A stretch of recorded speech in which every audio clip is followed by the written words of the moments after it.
created by Mindsticks Foundation Trust. Namaste, students, and welcome to today's explainer on probability. We have a great class lined up for you today. We will start by looking at possibility in our daily lives, then we'll define what a random experiment actually is. After that, we'll map out outcomes, define our sample space, and finally wrap up with events and conditions. All right, let's just dive right in, shall we? So, let's begin with possibility in daily life. Going from simply guessing all the way to actual math. Think about it. Long before we ever write down any complex formulas on a chalkboard, we are already using the mathematics of probability. We're always trying to predict the future, right? Asking ourselves, will it rain today? Or maybe, will India win the toss? We ask these kinds of questions every single day before stepping out of the house or settling in to watch a big match. And honestly, this natural human habit of trying to predict things, that is the very foundation of probability. To express these everyday guesses, we tend to use certain common words of chance. Words like probable, maybe, impossible, sure, nearly, or, 50-50. For instance, a very passionate cricket fan might confidently say, it is absolutely impossible to defeat the Indian cricket team in the next match. Or maybe a hard-working student preparing for exams might say, I will surely get first class. When we use these words, we are actually expressing less or more possibility. In mathematics, probability is quite simply the way we measure this exact possibility using actual numbers. Okay, moving on to our second concept, the random experiment. This is all about keeping things fair and unbiased. Now, let's transition from our everyday guesses into proper academic concepts. You see, for the mathematics to really work, our guessing must be completely fair and unbiased. Just think about the classic coin toss right before a cricket match. Why do the umpires toss a coin? Well, because it is a perfectly fair action. We know there are only two possibilities, and neither the captain nor the umpire can force a specific outcome. It's totally up to chance. This idea of fairness is absolutely crucial. So, a random experiment is formally defined as an experiment where all possible results are known in advance, absolutely none of them can be predicted with certainty, and there is an equal possibility for each result. So whether you are throwing a fair die or blindly picking a chit from a box, these are all perfect examples of random experiments. Right, let's step into our third topic, understanding outcomes and how we map out the results. Once we actually perform a random experiment, we need to map out the results. And the result of a random experiment is called an outcome. Let's look at a really detailed example, like drawing a single card from a pack of well-shuffled playing cards. There are 52 total outcomes in that deck. Notice how they are beautifully divided up. Exactly half are red cards and half are black. Then they are split even further into suits of 13. The red cards are split into 13 heart cards and 13 diamond cards. The black cards split into 13 clubs and 13 spades. And remember, in each set of 13, the king, queen, and jack are known as face cards. So, 3 face cards per suit across 4 suits gives us 12 face cards in total.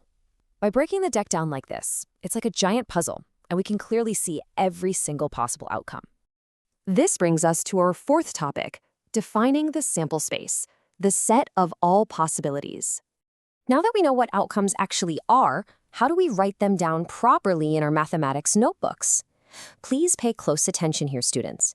The sample space is the set of all possible outcomes of a random experiment. We usually denote it using the capital letter S or the Greek letter omega. Inside the set, every single outcome is called a sample point. And to count how many elements are in this set, we write small n, open bracket, capital S, close bracket. We just say this as n of s. To make this super practical, just notice the pattern we have here. If one coin is tossed, the sample space S has just 2 sample points, heads and tails. But if we toss 2 coins, S expands to HH, HT, TH, and TT. So our N of S becomes 4. If we toss 3 coins, N of S jumps all the way to 8. And if a standard die is thrown, our sample space is simply the numbers 1 through 6, making N of S equal to 6. Always list your sample space systematically, so you don't miss any of the points. And just watch how quickly things can grow. When 2 dice are thrown simultaneously, we have a massive sample space on our hands. We literally have to pair every number on the first die with every number on the second die, creating 36 distinct outcomes. Now, writing this out carefully in an exam definitely requires some patience, but it is the absolute key to solving probability questions correctly. All right, final topic for today, events and conditions.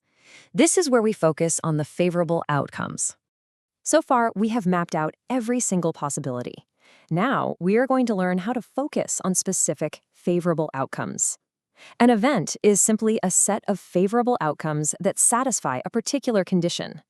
Think of it like this. An event is really just a smaller, specific piece pulled right out of our main sample space.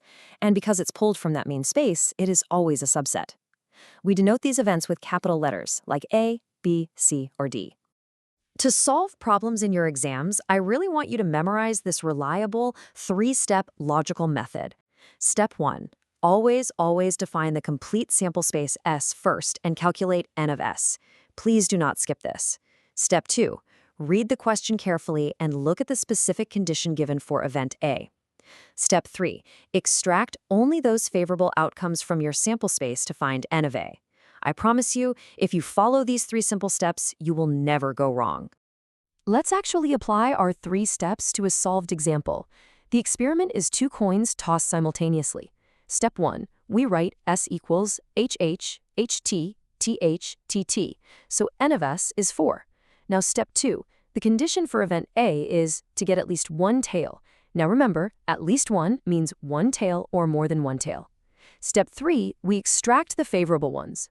HT has 1 tail, TH has 1 tail, and TT has 2 tails. We write these 3 down as event A.